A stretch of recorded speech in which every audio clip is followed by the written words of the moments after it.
Hello students, today's class we are going to start with the topic quadrilateral.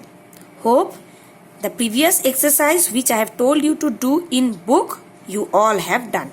So let's go with quadrilateral. In the previous chapter I have told you the definition of quadrilateral. What was that?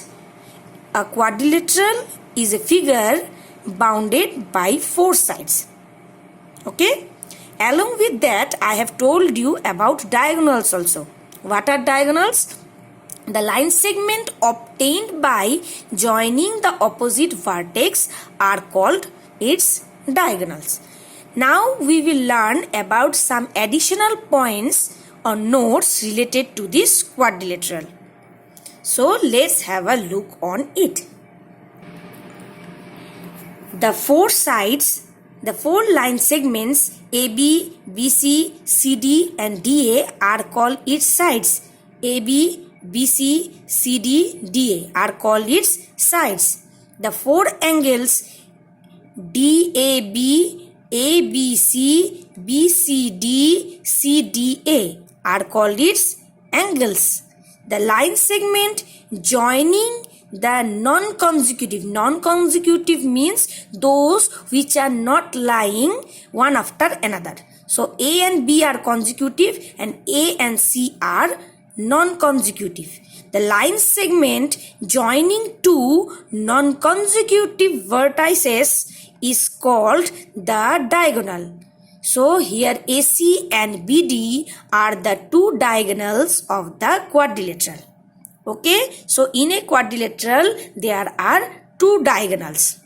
Then two sides of a quadrilateral are said to be adjacent side of the quadrilateral if they have a common point. So let's go back to the figure once again. Here BC and DC are adjacent because they have the common point C. So they are called adjacent sides. If the quadrilateral are two sides of a quadrilateral are said to be opposite side of the quadrilateral if they don't have no common point. If they don't have common point, then they are called as opposite sides. Now we will go to adjacent angle.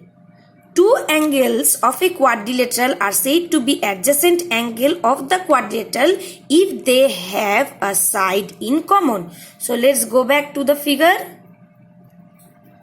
Here you see angle C and angle B are adjacent because angle B can be written as ABC and angle C can be written as DCB. So CB is the common side.